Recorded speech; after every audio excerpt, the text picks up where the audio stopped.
Hello everyone, welcome to the new initiative of AptiPlus Academy for Civil Services. In this initiative, we are looking at the important locations which have been in the news and which are relevant for UPSC Prelims 2020. So as you might be aware, in our previous episode, we had looked at the first part of Southeast Asia. And in this particular episode of the important locations for map-based questions, we'll be looking at the rest of the parts of Southeast Asia which have been in the news in the previous year and hence which become relevant for the upcoming UPSC Prelims 2020. My name is Shaik Datta and I'm the faculty for Geography and Environment at Aptibus Academy for Civil Services. So we'll first do a quick recap of what we had studied in the first part of Southeast Asia, and then we will move on to the newer parts, the newer locations of Southeast Asia. So let me just quickly walk you through the parts which we have already seen in our previous episode. So first we had looked which area is called as the Southeast Asia. So there we had looked the parts of Southeast Asia. This entire region is what is referred to as Southeast Asia. Next up, we had seen Vladivostok, which was in the news. And why it was in the news? Because we get to see that the fifth meeting of the Eastern Economic Forum and also the 20th India-Russia Annual Summit, it had taken place in Vladivostok. Similarly, we had looked at the resources which are present in Vladivostok, and also we had seen what is the major objective of this particular initiative, which is called as the Eastern Economic Forum. So mainly it was started by Vladimir Putin in 2015, and every year it is held in Vladivostok. Next up, we had also looked at the Sakhalin oil field which is there. So this entire area, it is the Sakhalin oil field, and over there we got to see ONGC Videsh. It is prospecting for oil in the Sakhalin oil field. Moving on, we had also looked at what is the Northern Sea Route and how it is enabling or how it has helped in reducing the distance between Russia, or rather between Southeast Asia, that is in Yokohama, all the way up to the Mediterranean Sea. So we get to see that this entire Northern Sea Route, it has helped to reduce the distance mainly from, let's say, Southeast Asia, for example, Yokohama in Japan, all the way up to the western part of Europe, because otherwise the original route that used to lie through this Suez Canal and right to the Mediterranean Sea, and then we had to arrive to Western Europe. But now the route has got shortened by a great deal. So how much? As you can see, from Rotterdam to Yokohama, it is around 9 days. Similarly, till Shanghai, it is around 5.5 days. So it has got reduced to a great deal. Okay. Next, we had also looked at another ship, a Russian ship, which is a floating nuclear power plant, and its name is Academic Lomonosov. So Academic Lomonosov also we had seen in our previous episode. Next up, we had also talked about the Kuril Islands and how it is the dispute between Russia and Japan. Why it is a dispute between Russia and Japan? Mainly because it used to be a disputed island between the USSR and Japan, but because Russia considers itself to be the you can say the descendant, rather the successor state of USSR, and hence we get to see there's a historical legacy to this particular dispute between Japan and Russia over the Kuril Islands. So this dispute has not yet got resolved. Next up, we had also talked about the Komodo Islands, which is in Indonesia, and we get to see that people have been relocated out of this island mainly for the conservation of the Komodo dragon, which is found over here. The Komodo dragon, it has an IUCN status of vulnerable. Okay, it is a vulnerable species, which makes it one of the threatened categories. Next up, we had seen, and this was the last topic that we had seen in the previous episode, that a new species of land snail has been discovered in Brunei, and this particular species of land snail, it has been named after the Swedish child environmental activist Greta Thunberg, and this is the land snail. The name has been, or it has been named on the basis or after the Swedish child environmental activist Greta Thunberg. So this is the name of the land's name which has been discovered in Brunei. So moving on, today we'll start with the next part of Southeast Asia. So this will be your part two of Southeast Asia. Let us see. First of all, as you might be aware, Indonesia, it is an example of an archipelago. What is meant by an archipelago or an archipelago? It basically means that it is a group of islands. Okay? When I say archipelago or archipelago, it basically implies that it is a group of islands. So over here we get to see that in case of Indonesia, which is an archipelago, there are 5 major islands. Okay, so islands of Indonesia, you look over here in the map which I have provided, so you can see Sumatra is one among them. Sumatra is over here, and similarly you have Java. Java is over here. You can see Borneo. Borneo is present over here. A part of this Borneo island is also Malaysia, Brunei part. Okay. Apart from that, you also have Sulawesi, which is another part of Indonesia, and apart from that, we also get to see West Papua. That is also a part of Indonesia. Okay. So when you're asked regarding Indonesia, first of all, what is it? It is an archipelago, which means it is a group of islands. How many islands are there? Important islands. There are 5. Of course, there are many more islands, but on the whole, there are 5 important islands. Remember the names: Sumatra, Java, Borneo, Sulawesi, and we have the West Papua. Okay. Also, if you look at this particular area, there we get to see some very important straits are there. Achha, before I move on to the strait section, let me also tell you one more thing, that when it comes to Indonesia, another important thing that we get to see about Indonesia is this. Okay, in case of India, if you see the largest single patch of mangroves in the world, that is present in India, that is in the Sundarbans, which we get to see it has been formed by the Ganga and the Brahmaputra together. So the largest single patch of mangroves is the Sundarbans. But if we look at the country which contributes the highest to the world cover of mangroves, okay, so global mangrove cover, if we see, and which country contributes the highest to the global mangrove cover, then it will be Indonesia. Okay, remember this. Okay, now don't get confused. Like if this question comes in the prelims paper, then don't get confused. When we talk about single largest patch of mangroves, it is present in India and Bangladesh together. That is the Sundarbans area. But if we talk about the country which contributes the highest percentage of mangrove cover, then it has to be Indonesia. Okay, as you can see, okay, most of it is coastline, because all of these are islands. So there will be many such small patches which together will contribute the highest in terms of the global mangrove cover. Anyway, now moving on to the next part, as we do in every part that we see, like every part of the world that we see, you have to remember the important straits which are present over there. Now, just to remind you once again, what is meant by the term strait? Strait means a narrow stretch of water body which is connecting two larger water bodies. That is what is meant by strait. Whenever we say strait, it means a narrow stretch of water body which connects two larger water bodies. Okay. So over here also we get to see a number of important straits are there. For example, number 1, as you can see, one is called as the Strait of Malacca. Okay, one important area is the Strait of Malacca. Now, where is the Strait of Malacca? As you can see over here, this is where we have the Strait of Malacca being present, and here this particular part, it lies just above or just below the Kra Isthmus, KRA, Kra Isthmus, Kra or Kra, whatever you call it, but KRA, Kra Isthmus, just below that we have the Strait of Malacca. Okay, so this is the Strait of Malacca. Next important strait that we get to see is what is called as the Sunda Strait. Sunda Strait is where the Sunda Strait, as you can understand, is present over here. It's again a very narrow stretch of water body, and it lies between two important islands of Indonesia. So over here, this particular island of Indonesia is called as Sumatra, and over here we have Java.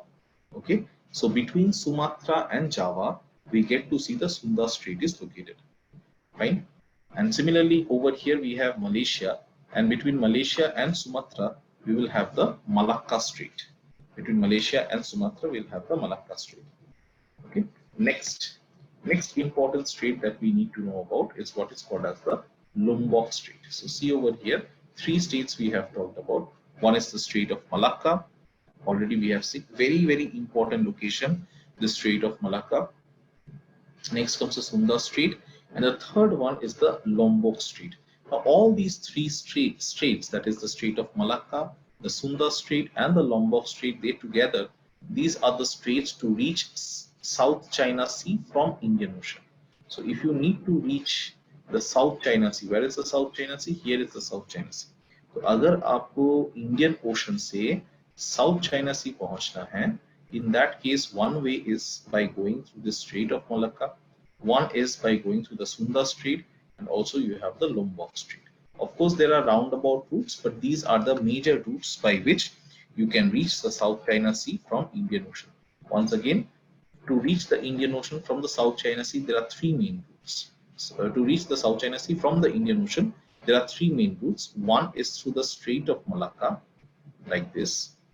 One is through the Sunda Strait like this, and then you have the third route through the Lombok Strait, and this is how you reach. So where is this Lombok Strait located? This Lombok Strait, as you can see, it is again located between the island of Java, and there are some small minor islands over here called as the Timor Islands, Timor, East Timor, and all these small islands are there. So again, that is insignificant, but more or less just remember, Sunda Strait, there are two islands. One is Sumatra, the other is Java.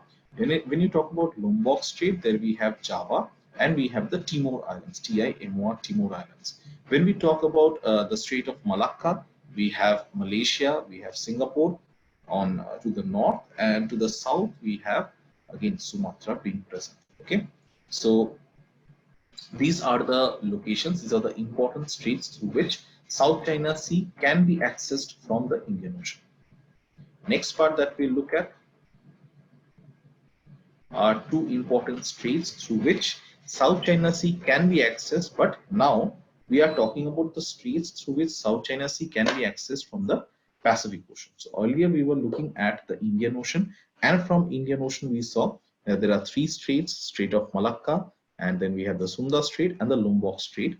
So if you have to access the South China Sea from Indian Ocean, those were the three straits. But here we are looking at two important straits by which South China Sea can be accessed from the Pacific Ocean. So which are those? See over here. One is the Taiwan Strait. So one is the Taiwan Strait, and Taiwan Strait, as you can see, it lies between Taiwan and the mainland of China. Okay, so one important strait is the Taiwan Strait. The other important strait that we have is called as the Luzon Strait. Where is the Luzon Strait? Here is the Luzon Strait. Okay, so two important straits. Please remember, agar South China Sea पहुंचना है from Pacific Ocean, then you have to go through either Taiwan Strait or through Luzon Strait. Let's see if we can see over here. So see over here, these are the two. One is the Taiwan Strait like this. So this way you can go, or you can also use the Luzon Strait and you can go like this. Okay. So these are the various straits through which the South China Sea can be reached either from the Indian Ocean or from the Pacific Ocean. Okay. Now why are we talking about South China Sea so much? Because it is a very important area in terms of its economic importance, in terms of its geostrategic importance, and it is always in the news. This South China Sea, it is always in the news, mainly because of the various disputes which China has with its neighbors over this particular area. So China does not only have disputes with India regarding the land boundary, but also we get to see that there are many other countries with which China has a lot of disputes so far as the South China Sea and the sovereignty of the South China Sea is concerned. So we'll discuss that as well. But just remember the location of South China Sea and the straits which connect the South China Sea to the Indian Ocean and to the Pacific Ocean. These are very important because, again, as you might be aware, that India has been having some recent disputes and conflicts with China, mainly over Ladakh area. But you should also be aware that apart from India, China has a lot of dispute with its other neighbors as well, especially those neighbors which lie in the Southeast Asia part. Achha, here one very important exercise had taken place, which is called as group sail. So what is this group sail? It is a 6-day drill which was conducted at the South China Sea, and we get to see it was participated by, or we had India, we had USA, we had Japan, and we had Philippines who had participated in this particular drill. Once again, what is this group sail? It is a 6-day drill, and it was conducted at the South China Sea. And who had participated over here? We had India, we had USA, we had Japan, and Philippines. India, USA, Japan, and Philippines, they had participated in the group sail. So please remember the term group sail, and where it was conducted, South China Sea. Again, the why it was conducted over here, mainly to ensure that China stays within its limits. And it was and who had participated over there? USA, India, Japan, and Philippines. So China has disputes with each and every country which had participated in this particular drill. So mainly, again, why this drill was conducted, again, there is something which has been mentioned on the outside, maybe to improve the interoperability, to improve the cooperation between these countries, etc., etc. But in reality, why was this done? Mainly to pressurize China. Okay, India, USA, Japan, and Philippines. Next up, let us try to understand the importance of this particular sea. Why is so much importance or emphasis given on this particular sea? Let us try to understand. When it comes to the South China Sea, it is very, very significant for trade, for good and commodities transport. Okay, trade, good and commodities transport. In fact, 1/3 of the global maritime traffic, which is equivalent to almost $5 trillion, or almost 3 times more oil, is transported through the South China Sea compared to the Suez Canal, and 15 times more oil than the Panama Canal. Oil is transported to China, Japan, South Korea, etc. And all these oil has to pass through the South China Sea. Just try to understand here what is the importance of South China Sea. You see, the South China Sea, it is, or you have very, very important countries which are located over here, important economic powerhouses. So for example, you will have South Korea, of course, China is there, but apart from China also, you'll have South Korea, you'll have Japan as well. So naturally, because they are very industrialized nations, they will require a lot of oil. For oil to reach these nations, they have to necessarily pass through the South China Sea. So it is very, very significant for trade, also for goods and commodities transport. Plus, we get to see 1/3 of the global maritime traffic, which is equivalent to almost $5 trillion. Because over here also, if you look at China, then some of the biggest ports of China, one of the best example being the Shanghai port, so that is located over here. So that is why this particular area is extremely important for China, and not just for China, but also the other countries which surround the South China Sea. So 1/3 of global maritime traffic, which is almost equivalent to $5 trillion, plus 3 times more oil transported through the South China Sea as compared to the Suez Canal. Now, Suez Canal itself was so important, but we get to see that the South China Sea is even more important when it comes to oil trade, because 3 times more oil is transported through the South China Sea compared to the Suez Canal, and 15 times more oil than the Panama Canal. Now, where is this Panama? That is in Central America. So all this oil, it goes to China, it goes to Japan, South Korea, etc. And all this oil has to pass through this particular sea. Also, we get to see not only is it important from the perspective of trade and also from the perspective of goods, commodities, transport, etc., but it is also important economically. What kind of economic importance is attached to this South China Sea? We all get to see almost 5 billion barrels of proven oil reserves are there. Sorry, 7 billion barrels of proven oil reserves are there. So huge amount of oil deposits are there. 7 billion barrels of proven oil reserves are there. And not only oil reserves, but also we get to see 900 trillion cubic feet of natural gas. 900 trillion cubic feet of natural gas.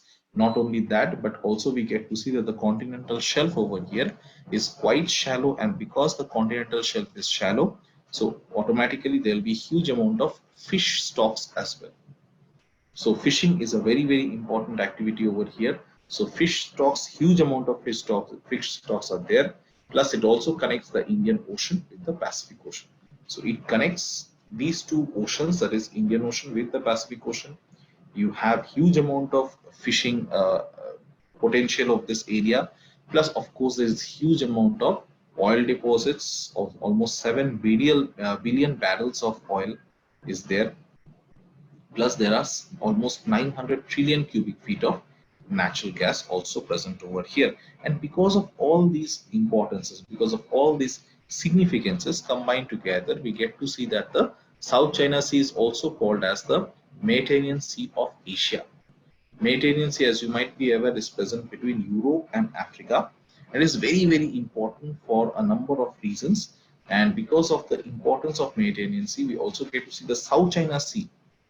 It has also been called as the Mediterranean Sea of Asia because of its huge amount of importance in the economy of this entire region. Southeast Asia का जो पूरा economy है, to a great extent, it is dependent upon the South China Sea. So where is this South China Sea? It is situated over here, as you can see.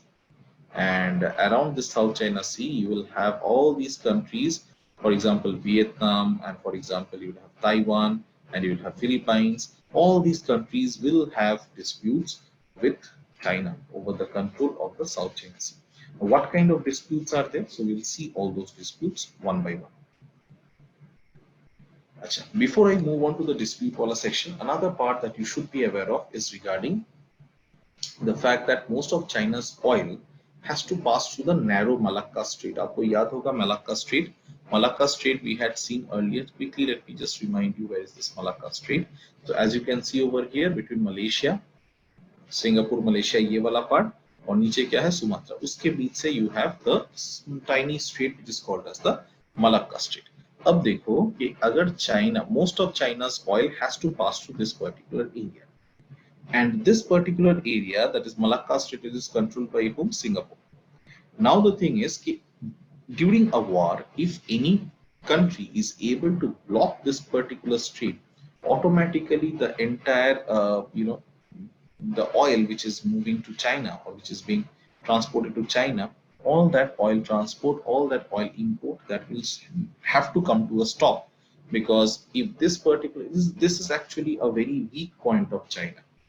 Okay, this is a very big weakness of China. Okay, all the oil which has to come to China, that has to necessarily pass through this Malacca Strait, and hence this is an area which China is very, very insecure about, because during a war, let's say USA stations some of its aircraft carriers over here, automatically this route gets blocked. China will not get oil, and that will cripple China to a great extent. So this is something which China is very, very insecure about. And that is why we get to see that this is what is called as China's Malacca dilemma. Okay, this is what is called as China's Malacca dilemma. So if this particular term is mentioned, okay, what is China's Malacca dilemma, you should be aware of it. Okay, most of China's oil has to pass through the narrow Malacca Strait, and this over dependence of China on the Malacca Strait, this is what is referred to as China's Malacca dilemma. Now, China does not want this particular thing to be there, but it is a type of choke point. What is a choke point? If you are able to stop this oil trade or this oil passing through the Malacca Strait, if somehow this can be stopped, automatically it will cripple the Chinese economy. Okay, so most of China's oil has to pass through the narrow Malacca Strait, and this over dependence of China on the Malacca Strait is what is referred to as China's Malacca dilemma. So it acts like a choke point.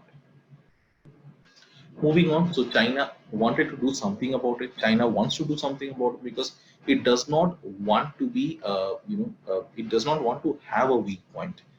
Because as you might be aware that China is right now in the conflict mode with many countries. India is there. Apart from India, China is already also having conflicts in the South China Sea area. But also apart from that, there's a huge amount of trade dispute going on between China and USA. Plus, with the coronavirus thing also, we get to see a lot of businesses are moving out of China.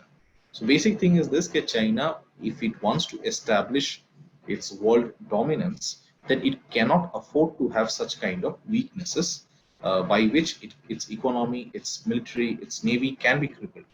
So the thing is, what does China want to do to overcome this weakness?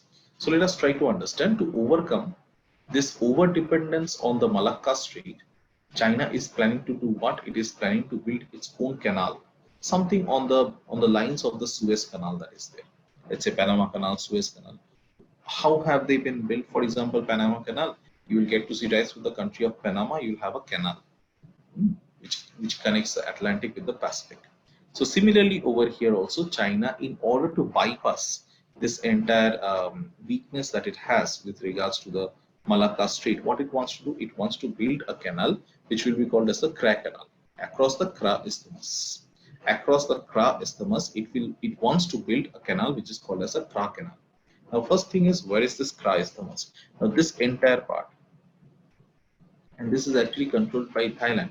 So this entire part is called as the Kra Isthmus. What is meant by isthmus? Isthmus is a piece of land where we get to see three sides are covered by water and only one side will be having land. So over here, as you can see, this Kra Isthmus where we have Malaysia, where we have Thailand. So this entire part, here we get to see that most of the part it is covered by water. Only one part has connection with land.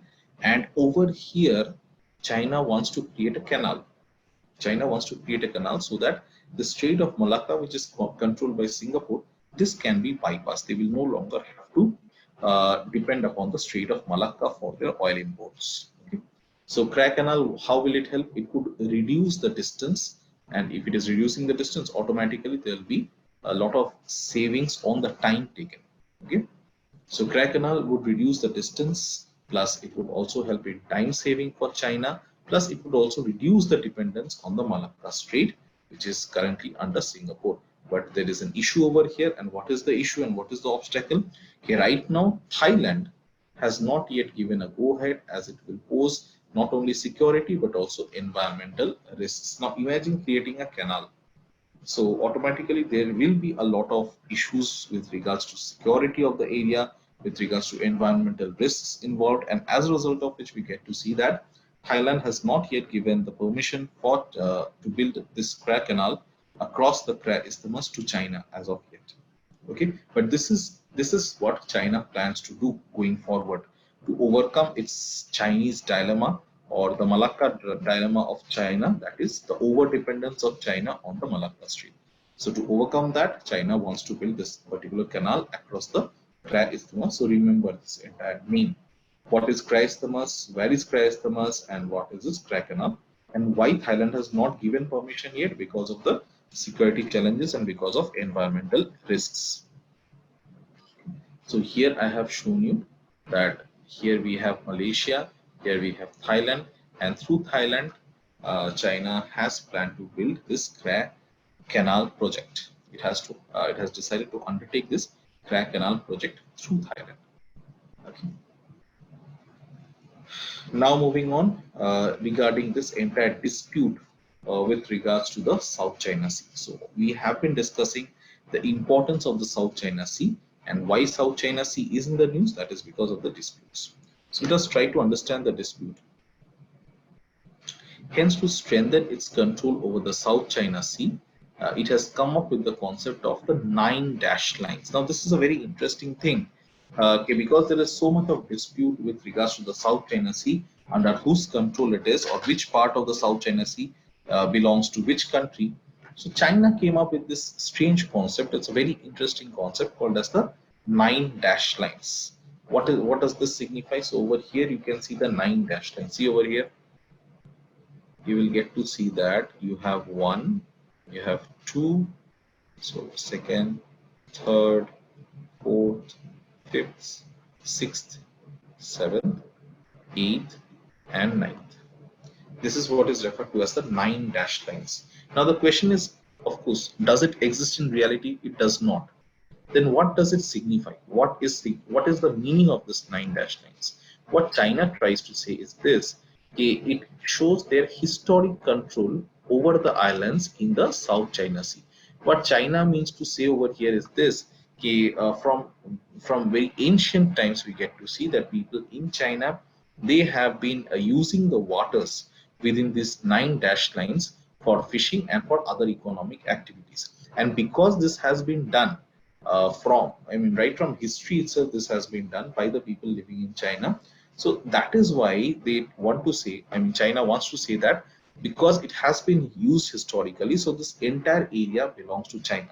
So whatever part of the South China Sea lies within the nine dash lines, that is a part of China. This is what China claims. Okay, so it came up with the concept of the nine dash lines, which signifies historic control of China over the islands in the South China Sea, and hence what has happened, it has led to disputes with its neighboring countries because of this entire concept of, it's a very strange concept of nine dash lines, saying that since my ancestors used to come over here for fishing and other economic activities, hence this entire area belongs only to China and no other country can claim control and sovereignty over those areas, over those waters, or over those islands.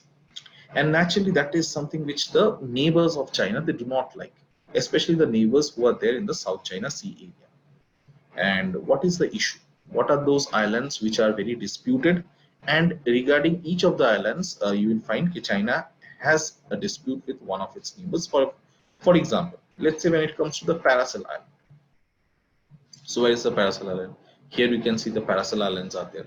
So Paracel Island is over here, and what is the dispute, or with whom is the dispute? Between China and Vietnam. Now see over here, this is where Paracel Island is, and you have Vietnam being very close to it, and also we get to see China is very close to it. So automatically there is a dispute that to whom does this islands belong to. So China, what it has done, it has tried to occupy these islands. It has tried to construct artificial islands, and not just artificial islands, but also it has tried to build uh, bases, military bases in these islands, mainly to ensure that they can very easily launch attacks on these neighbors from these islands. So Paracel Island, remember, Paracel Island, it is a disputed island and it is lying in the South China Sea. Dispute is between China and Vietnam. Next important area that you should be aware of is the Spratly Island. So where is this? So again, somewhere here we have the Spratly Island, and Spratly Island kiske beach? China and Malaysia. So China is over here, Spratly is very far away, और उसके नीचे है Malaysia. So ideally the Spratly Island should ideally belong to Malaysia, but no, China does not like it because Spratly Island lies within the nine dash line. So China's thing is कि China, this Spratly Island, since it lies within the nine dash line, so it ideally should belong to China. This is what they say. Similarly, we'll also have another area called as a Scarborough Shoal. Scarborough Shoal is a problem between China and Philippines. So somewhere over here we will have the Scarborough Shoal, and Scarborough Shoal is an area of dispute between China and Philippines. Similarly, another area is there called as Senkaku Island. Senkaku Island, it is a dispute between China and Japan. So let us just have a look. And once again, let me just quickly make you go through this entire part. Paracel Island between China and Vietnam, Spratly Island between China and Malaysia, Scarborough Shoal between China and Philippines, and finally Senkaku Island between China and Japan. So in this particular diagram, I believe you will be able to find all these areas. So Pratas Island is over here, and then you have Paracel Island and Spratly Island. All these areas are there, and these are the areas. For example, Senkaku Island is over here, Senkaku Island. Okay, I have also shown you Scarborough Shoal, the Senkaku Island, Scarborough Shoal, Spratly Island, and Paracel Islands. All these islands have been shown in the map. Please go through them, and this is the main reason why the South China Sea is so disputed, and where the dispute lies, that also you have been able to see. Okay, so with this we will complete Southeast Asia. This was the second part of Southeast Asia, and I hope you found it interesting. So if you have liked this particular video, so please let us know in the comment section. Also, please like this video and also subscribe to Aptitude Academy's YouTube channel for more such informative videos. I'll be back with another video on maps, and we will be looking at another new part of the world. And till then, stay safe, take care of yourself, study hard, and we will meet again with another new part. Thank you so much. Bye bye.